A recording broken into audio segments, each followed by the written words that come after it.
এমন একজন অতিথি নিয়ে আপনাদের সামনে হাজির হয়েছি, যিনি বাংলাদেশে অলিম্পিয়াডের যে অগ্রযাত্রা সেটির যে শুরুর লগ্ন তখন থেকেই আমাদের সাথে তিনি কাজ করে যাচ্ছেন। বিভিন্ন অলিম্পিয়াড আয়োজনের যে অগ্রদূত আমরা বলতে পারি, যে কয়েকজন বাংলাদেশে যে অলিম্পিয়াড আয়োজন সেটি এগিয়ে নিয়ে যাচ্ছেন, তার মধ্যে তিনি কিন্তু একজন পথিকৃৎ হিসেবে কাজ করছেন। আমাদের সাথে আজকে অতিথি হিসেবে রয়েছেন মুনির হাসান। আপনাকে স্বাগত সকালের বাংলাদেশে। কেমন আছেন আপনি? আলহামদুলিল্লাহ, ভালো আছি। মানে খুব জটিল বিষয় লাগছে, সেই বিষয়ে আলোচনা পরে চলবে, কিন্তু একটা সাধারণ প্রশ্ন, মানে জটিল আলোচনার আগে খুব সহজ সাধারণ একটা প্রশ্ন করতে চাচ্ছি। সেটা হচ্ছে সকালটা কিভাবে শুরু হয়? আপনি কিভাবে আপনার সকালটা শুরু করেন? মানে সেটাও কি অঙ্ক কষে কষে, নাকি আমাদের মতন সাদামাটা? তাই না, মানে আমার তো সকাল হয় একটু আর্লিতে, মানে ফজরের নামাজ পড়ে। আমার মেয়ের স্কুল থাকলে আমি ফজরের নামাজের পরে ঘুমাইতাম না, কাজে তাকে রেডি করার দায়িত্ব আমার। কোন ক্লাসে পড়ছে? তখন সে ছোট ছিল, এখন 11 ক্লাস উঠে গেছে। আচ্ছা আচ্ছা, এখন সে নিচে যেতে পারে, কিন্তু আর তখন আমি কিছুক্ষণ পড়াশোনা করতাম, ওকে স্কুলে পাঠিয়ে দিয়ে আমার কিছু নিজের পড়াশোনা, নিজের লেখালেখি, এই কাজগুলো করে। যেহেতু আমি প্রথম আলোতে কাজ করতাম তখন, কাজেই আমার অফিস শুরু হইতো 11টায়, যে আমি 9টা পর্যন্ত পড়াশোনা করে তারপর আবার আস্তে ধীরে বাকি কাজ করে 10:30টার দিকে বেরোতাম। রাব্বি, আমার আপনার অফিস থাকলে আমরা মাথায় 9টা অবধি ঘুমিয়ে তারপরে বের হতাম। এখন অবশ্যই যে এখন তো রিটায়ার করে ফেলছি, এখন অবশ্য ওইভাবে সকালে আর তাড়া থাকে না। আচ্ছা, কিন্তু আমি সকালে উঠে যাই।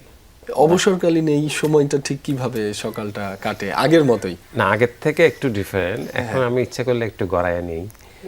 অনেক কোনো দিন বিশেষ করে হয়তো নাস্তা করার পরেও একটু শুয়ে থাকি।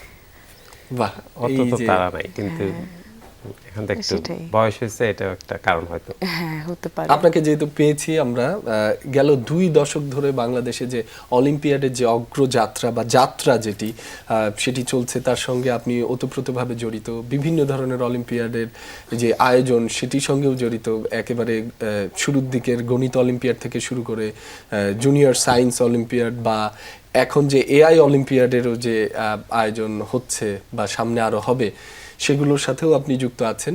ঠিক এই 2 দশকের যাত্রাটা আপনার কাছে কতটুকু মনে হয় যে বাংলাদেশ এগোতে পারলো অলিম্পিয়াডের এই অগ্রযাত্রায়? দুইভাবে দেখা যায়।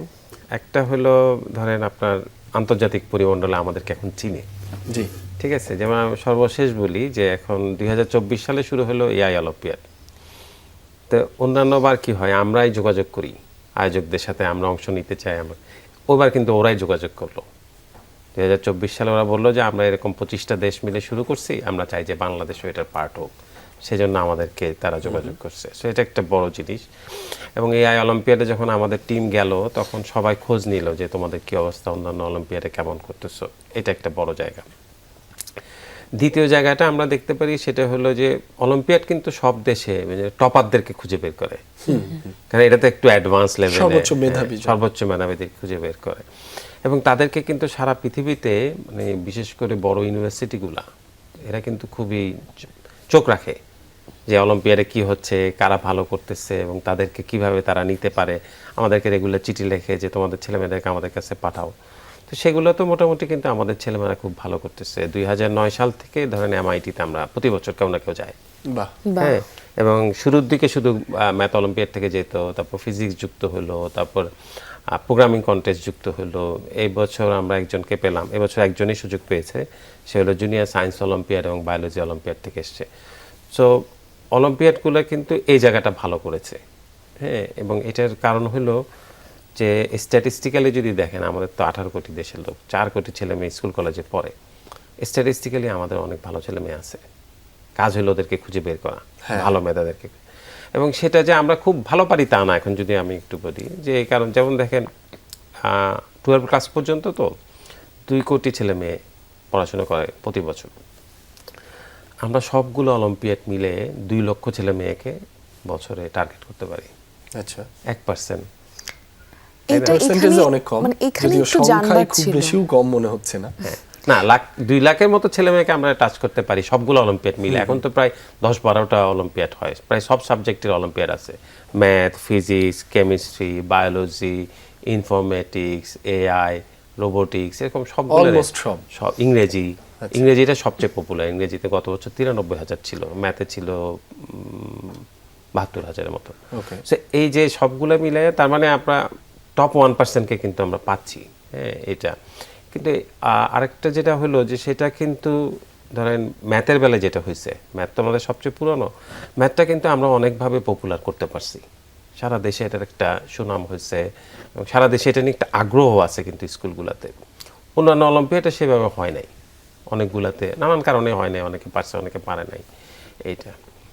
আর থার্ড যেটা আমি বলবো সেটা হচ্ছে পলিসি মেকাররা কিন্তু জিনিসটা এখন বুঝে ফেলছে। আপনি তো খেয়াল করছেন যে নতুন সরকার বলছে তারা সরকারিভাবে করতে চায়, বাংলাদেশেও আয়োজন করতে চায়, তো এই দিক দিয়ে আমি বলবো যে এটা খুব ভালো। রেজাল্টটা যদি বলেন ইন্টারন্যাশনালে আমাদের এখন 2টা গোল্ড মেডেল, একটা ইনফরমেটিক্সে একটা ম্যাথে আমি গোনাগুনি করে দেখছি যে প্রায় 131টা দেশ ও টেরিটরি এখন পর্যন্ত ম্যাথ অলিম্পিয়াডে পার্টিসিপেট করছে, তার মধ্যে 70টা দেশ কিন্তু গোল্ড মেডেল পাইছে, তার মধ্যে আমরা আছি। বাহ, বাহ, মানে এটা আমাদের একটা- এই অর্জন আসলে সত্যি আমাদের গর্ব। কিন্তু আপনার কথার ভিত্তিতে আসলে একটু জানতে চাচ্ছি যে মানে অলিম্পিয়াড থেকে যদি বা অলিম্পিয়াডে অংশগ্রহণকারী শিক্ষার্থীর সংখ্যা আমাদের দেশের প্রেক্ষাপটে যদি চিন্তা করি, সেটা যদি শতাংশ হিসাবে 1 হয়, তাহলে বাকি যে 99% আছে তাদের বিজ্ঞান এবং গণিতের যেই শিক্ষাটা, সেটা আসলে কি আসলে মানে তারা অলিম্পিয়াডে অংশগ্রহণ না করলেও সন্তোষজনক, নাকি সেখানে একটু উদ্বেগ থেকেই যায়? একটু উদ্বেগ কেন, ভালো উদ্বেগ আছে। ভালো উদ্বেগ থেকে যায় একদম। আমরা যেমন দুটো ন্যাশনাল সার্ভে যদি বলি, একটা হয় ন্যাশনাল স্কুল অ্যাসেসমেন্ট NSA বলে, সেটা ক্লাস 3 এবং ক্লাস 5 দেখে। তো সেখানে বলছে যে 50% কিন্তু তাদের ক্লাসের যে মানটা অর্জন করার কথা সেটা অর্জন করতে পারে না, ম্যাথেও পারে না, ইংলিশেও পারে না। আবার যেটা national assessment for secondary school যেটা NISS, সেখানে বলছে ক্লাস 8 এবং ক্লাস 10ও একই অবস্থা। অর্থাৎ আমাদের ছেলে মেয়েদের ম্যাথ, ইংলিশ এবং অন্যান্য এখন সায়েন্সের সাবজেক্টগুলোতে এক ধরনের দুর্বলতা আছে, সেটা কিন্তু আমরা কাটাই উঠতে পারি নাই।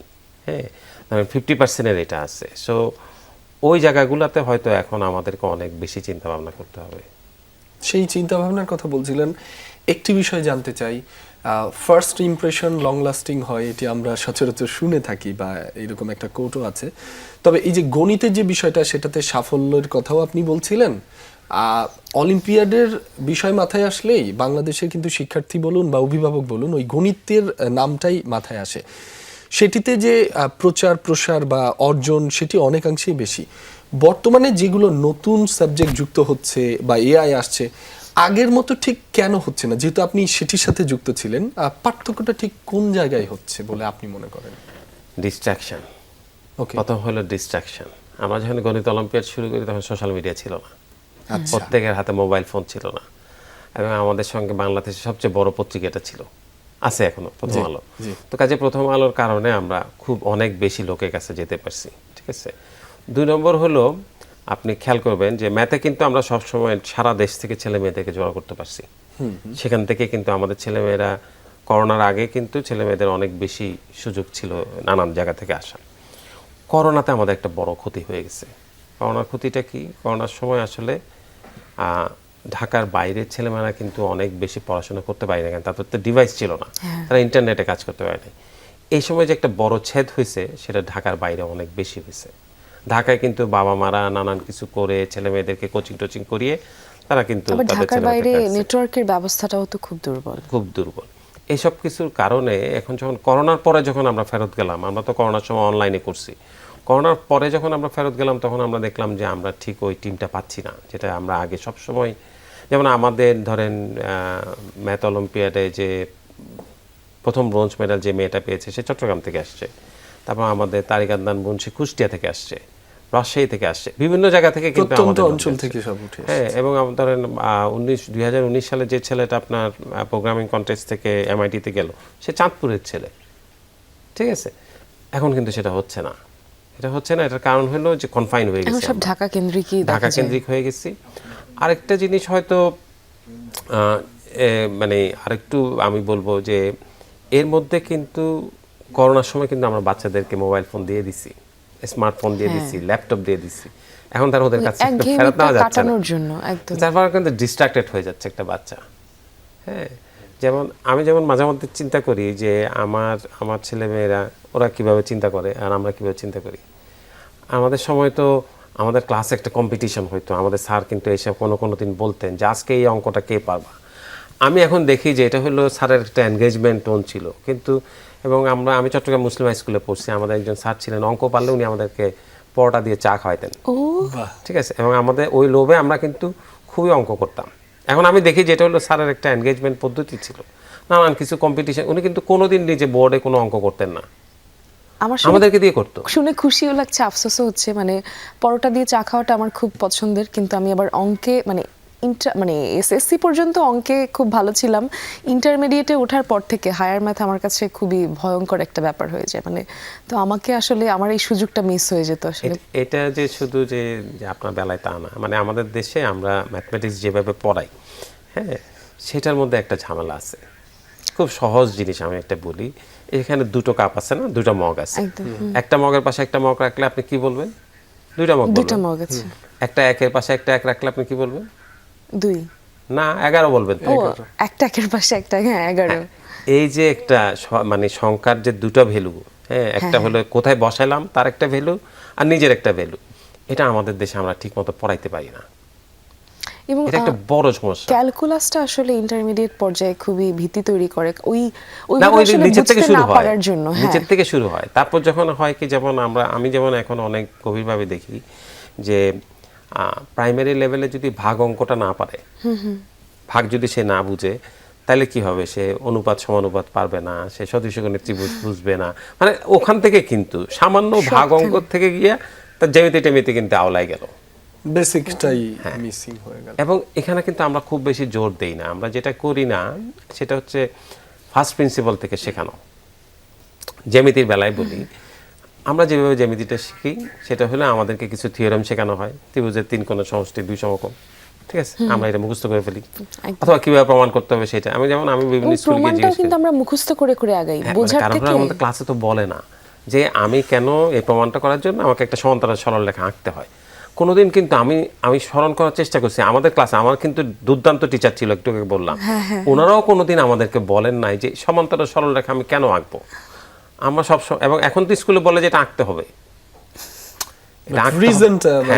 এই যে পিছনে নিয়ে যাওয়া তাকে। কারণ আমি এখন যেমন চিন্তা করি, আমি নিজে একটা জ্যামিতি নিয়ে কাজ করতেছি, যে ইউক্লিড তো এভাবে চিন্তা করে নাই, তাহলে ইউক্লিড কিভাবে চিন্তা করছেন?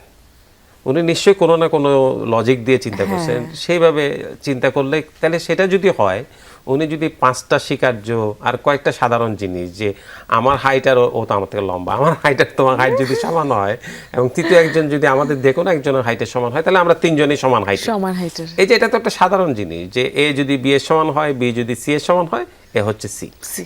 এই যে ছোট ছোট কতগুলো জিনিস দিয়ে উনি কিন্তু পুরো জ্যামিতিটা তৈরি করছেন। তাহলে আমরা যদি আমাদের ছেলেমেয়েদেরকে ওই টেকনিকগুলো শিখাইতে পারি, অথবা আমরা যদি তাদের মধ্যে প্রশ্নটা জায়গায় তুলতে পারি যে উনি যদি এইভাবে পারে, তাহলে তুমি কেন পারবে না? হ্যাঁ, তাইলে কিন্তু পুরো জিনিসটা চেঞ্জ হয়ে যায়। এখন কিন্তু আর মুখস্থ করে লাভ নাই, এআই তো সব বুঝতে পারে, সব অ্যানালাইসিস করতে পারে। আমাকে কেউ জিজ্ঞেস করো না, বাবা তুমি কি মুখস্থ করতে পারছো? এআই কে টেক্কা দিতে হলে এখন বুঝতে হবে, বুঝে আগাতে হবে। হ্যাঁ, এআই কে টেক্কা বা এআই কে সাথে নিতে হলে, মানে এআই যদি আমার জন্য কাজ করতে হয়, তাহলে আমাকে এটা ব্যবহার করতে হবে। কেউ কিন্তু আমাকে ইনফরমেশন তো আমি মোবাইল বের করে বলে দিতে পারি, গুগল করলে আমি সব বলতে পারি। আমাকে এখন কেউ যদি জিজ্ঞেস করে ওই তাজমহল কত সালে বানাইছে, এটা তো আমার মুখস্থ করার দরকার নাই। একটা সময় সেটা ছিল, সেটা একটা মানে কি বলবো, এটা একটা কোয়ালিটি ছিল, ভালো কোয়ালিটি ছিল, যে যত বেশি ইনফরমেশন বলতে পারবে সে তত ভালো। ইনফরমেশন হাতে এখন চেঞ্জ হয়ে যাচ্ছে। এআই এর বিষয়ে আমরা শুনবো আপনাদের কাছ থেকে, তবে কিন্তু একটা বিরতিতে যেতে হচ্ছে। দর্শক, আলোচনা একটু ছেদ দিয়ে এখন আমরা এক বিরতিতে যাচ্ছি, এবং বিরতির পরে ফিরছি আবারও, সাথেই থাকুন।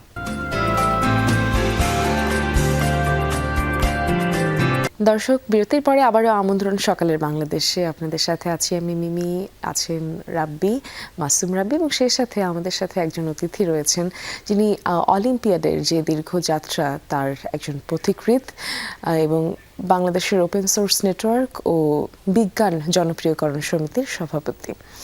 আপনার সাথে কথা হচ্ছিল, এবং বিরতির আগে যে বিষয়গুলো নিয়ে আমরা কথা বলছিলাম, একটা জায়গায় কিন্তু একটু উদ্বেগ আমার কাছে লেগেছে, যদিও এআই নিয়েও আমরা কথা বলবো।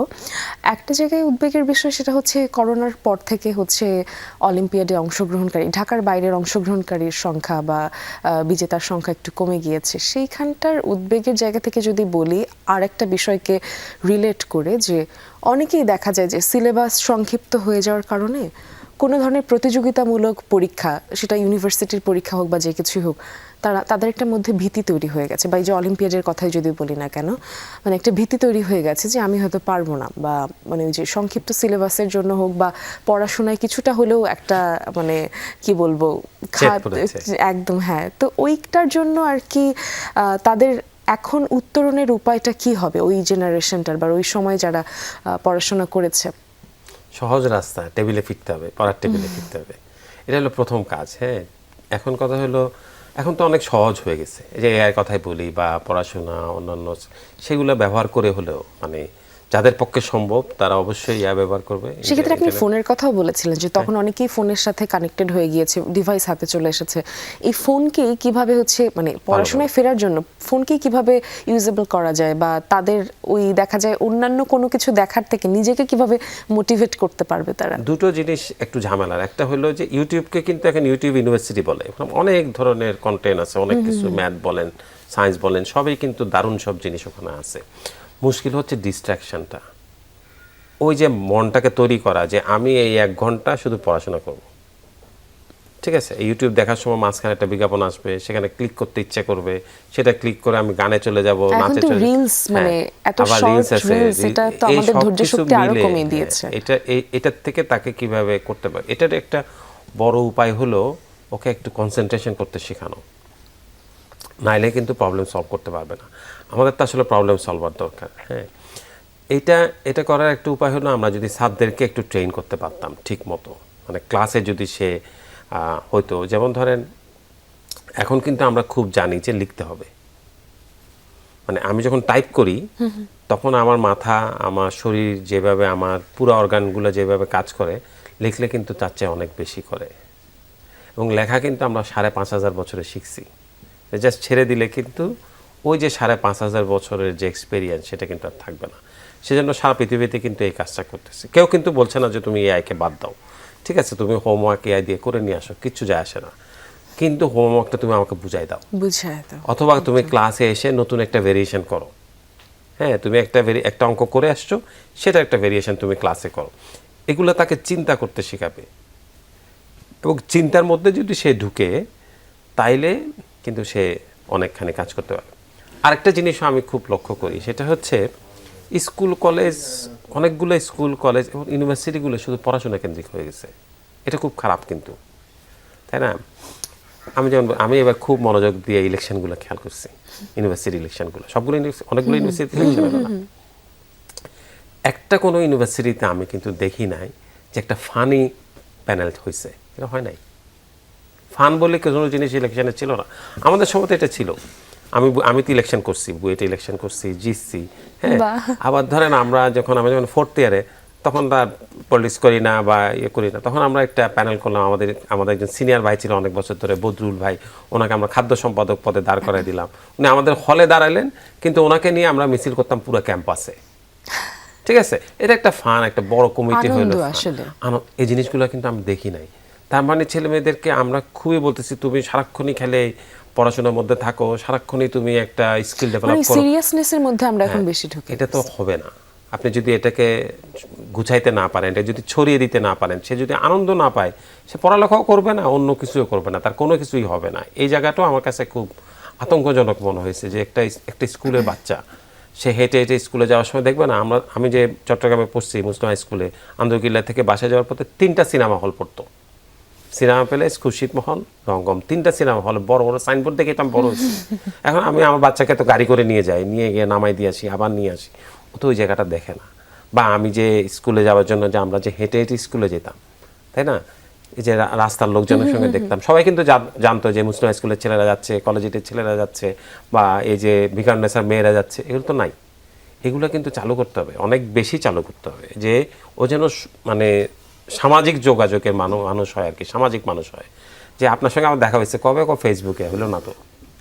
হ্যাঁ, তো এই সুষ্ঠু যে চিত্ত বিনোদনের কথা বলছিলেন, সেগুলো একজন শিক্ষার্থী নির্ধারণ করার ক্ষেত্রে শিক্ষকের ভূমিকাও কিন্তু অনেক গুরুত্বপূর্ণ। সেটাই বলছিলাম, দক্ষ শিক্ষক কিভাবে গড়ে তোলা যায়। আপনি বলছিলেন দক্ষ শিক্ষকের অভাব রয়েছে কিন্তু বাংলাদেশে, এটা আমরা সবাই জানি। সেই শিক্ষকদেরও মনোসংযোগের ব্যত্যয় আমরা অনেক কারণেই দেখে থাকি, আপনি আরো ভালো জানবেন। ঠিক সেগুলো কিভাবে নিরূপণ করা যায়? একটা হলো শিক্ষকদেরকে অনেক বেশি এম্পাওয়ার করা, ঠিক আছে? যেমন ধরেন অনেক স্কুলে আছে যে শিক্ষক প্রশ্ন করলে সেই প্রশ্নে পরীক্ষা হয় না, ওনারা আবার একটা বিভিন্ন জায়গা থেকে প্রশ্ন কিনে নিয়ে আসে, এগুলো তারা করতে দেওয়া। আরেকটা হচ্ছে যে আমাদের দেশে কিন্তু অনেক শিক্ষকের অনেক প্রশিক্ষণ হয়েছে, কিন্তু উনি ক্লাসে গিয়ে সেটা প্রয়োগ করতে পারে না। হ্যাঁ, যেমন আমি খুব সহজভাবে বলি যে ইউক্লিড যেভাবে জ্যামিতি পড়াইতো সেভাবে উনি যদি জ্যামিতি পড়াইতে চাই তাহলে জ্যামিতি ক্লাসটা একটু বড় হইতে হবে, ঠিক আছে? তিনটার জায়গায় 6টা ক্লাস নিতে হবে। এই 6টা ক্লাস পর্যন্ত কিন্তু সে একটা ফাউন্ডেশনের ভিতর দিয়ে যাবে, তখন তার লার্নিংটা হবে কম, সে তখন কম শিখবে। কিন্তু যখন তার ফাউন্ডেশনটা স্ট্রং হয়ে যাবে তখন সে কিন্তু শ্যুট করবে, ঠিক আছে? ওই শ্যুট করার সময়টা পর্যন্ত আমি কিন্তু টিচারকে সময় দিচ্ছি না, তখন উনি বাধ্য হয়ে স্কুলে গিয়ে বোর্ডে অঙ্ক করাই দিচ্ছে, ঠিক আছে? উনি তো ছেলে মেয়েদেরকে বলতে পারতেছে না যে তুমি এই 30টা অঙ্ক তোমার নিজের করতে হবে, নাইলে আবার ও গার্জিয়ানরা এসে বলতেছে এই স্কুলে তো অঙ্ক করানো হচ্ছে না, আমার বাচ্চা তো অঙ্ক করতে পারতেছে না, অঙ্ক করে দিচ্ছে না। এই যে অঙ্ক করে দিচ্ছে না, এটা তো একটা ভুল ধারণা। অনুশীলনী তো শিক্ষকের করানোর কথা না, অনুশীলনী হচ্ছে বাচ্চা করবে, শিক্ষার্থী করবে। কিন্তু ওই কনসেপ্টগুলো থেকে তো আমরা সরে আসছি, এগুলোকে ফেরত নিয়ে যাবে। এবং এটা সহজ উপায় বা কঠিন উপায় যেটাই বলেন, সেটা হচ্ছে শিক্ষকদেরকে এই পদ্ধতির মধ্যে নিয়ে আসা। খুব সহজে হবে না, মানে সহজে বলতে আমি হচ্ছে খুব তাড়াতাড়ি হবে না, একটু সময় নিয়ে 2-3 বছরের মধ্যে এটা করে ফেলতে পারে। আরেকটা জিনিসও আমার কাছে মনে হয় যে চিন্তা করার সময় আছে। হ্যাঁ, একটা হলো এসএসসি পরীক্ষা। এসএসসি পরীক্ষার কোনো দাম নাই এখন, কোনো ভ্যালু নাই। এসএসসি কেন নেই সেটা আমরা একটা বিরতির পরে এসে একটু বিস্তারিত আলোচনায় শুনবো। দর্শক, এই মুহূর্তে আবারও একটা বিরতির সময় হয়েছে এবং বিরতির পরে ফিরছি আবারও, সাথেই থাকুন। দর্শক, বিরতির পর আরো একবার স্বাগত। দেখছেন সকালের বাংলাদেশ, আছি মাসুম রাব্বি এবং সেই সাথে আছি আমি নাদিরা আঞ্জুম মিমি, এবং সঙ্গে আছেন একজন অতিথি মনির হাসান, যিনি বাংলাদেশ ওপেন সোর্স নেটওয়ার্ক ও বিজ্ঞান জনপ্রিয়করণের সমিতির সভাপতি। আপনার সাথে যে আলোচনাগুলো করছিলাম, একদম আমাদের শেষ আলোচনা এটা ছিল যে এসএসসি বা সমমান পরীক্ষার এখন তেমন মূল্য নেই। কেন এই কথাটা, বা এটার বিস্তারিত যদি একটু বলতেন। প্রথমে বলি যে এসএসসি পরীক্ষাটা শুরু হয়েছিল যখন কলকাতা বিশ্ববিদ্যালয় হয়। বিশ্ববিদ্যালয়ে ঢুকতে হলে একটা পরীক্ষা তো লাগে, প্রবেশিকা পরীক্ষা লাগে। তখন এই মেট্রিকুলেশন মানে হচ্ছে প্রবেশিকা। হ্যাঁ, ঠিক আছে, সেজন্য এটা করা হয়। কিন্তু তারপর দেখা গেল যে আসলে মেট্রিক পরীক্ষা দিয়ে হচ্ছে না, তখন এই ফাইনাল এন্ট্রান্স বা এফএ পরীক্ষাটা চালু হলো। এবং তারপর কিন্তু এই যে ইন্টারমিডিয়েট, আমরা যে এইচএসসি-কে যে ইন্টারমিডিয়েট বলি, ওইটা ওখান থেকে আসলো, যে প্রবেশিকা এবং ইউনিভার্সিটির মাঝখানে 2 বছর তাদেরকে ইউনিভার্সিটির জন্য। হ্যাঁ, শিক্ষার তারপরে যেটা হলো যে না, এসএসসি পরীক্ষার কিন্তু আর ওই যুক্তিটা থাকলো না, ইউনিভার্সিটির অ্যাডমিশনটা থাকলো না। কিন্তু এসএসসির একটা গুরুত্ব থেকে গেল এই জন্য যে এসএসসি পর্যন্ত পড়লে সেটুকু পড়াশোনা দিয়ে অনেক কিছু করতে পারে, ঠিক আছে? এমনকি আমাদের দেশে 1991 সালে যখন আমরা প্রাইমারি শিক্ষক নিয়োগের ক্রাইটেরিয়া ঠিক করি, তখন সেখানে মেয়েদের জন্য ছিল তারা এসএসসি পাস হলেই হবে। আচ্ছা, তার মানে এসএসসি পরীক্ষার একটা গুরুত্ব তখন আছে। কিন্তু এটা 2007 সালে কিন্তু এটা এসএসসি-কে এইচএসসি করে দেওয়া হয়, এবং এখন কিন্তু ডিগ্রি পাস হইতে হয়, মানে ব্যাচেলর ডিগ্রি করতে হয়। তার মানে বাংলাদেশে কোনো সরকারি চাকরি কিন্তু আর আপনি এসএসসি পরীক্ষা দিয়ে পাবেন না, ঠিক আছে? 2 নম্বর হচ্ছে, তাহলে এসএসসি পরীক্ষার যুক্তি কি? এসএসসি পরীক্ষার যুক্তি হলো একটা ভালো কলেজে ভর্তি হওয়া, ঠিক আছে? কিন্তু আমরা সারা পরবর্তী ধাপের জন্য এসএসসি পরীক্ষাটা গুরুত্বপূর্ণ। কিন্তু আমরা তো এখন জানি যে আমাদেরকে আসলে পড়াটাকে 12 ক্লাস পর্যন্ত করতে হবে, ঠিক আছে? কাজে এসএসসি পরীক্ষাটা এরকম করে প্রায় 40,000 কোটি টাকা বছরে খরচ হয়, বাবা আমাদের খরচ সহ ধরলে, এবং একটা প্রায় 1.5 মাস ধরে একটা নানান রকমের সকল কিছু ব্যস্ত থাকে, তাই না?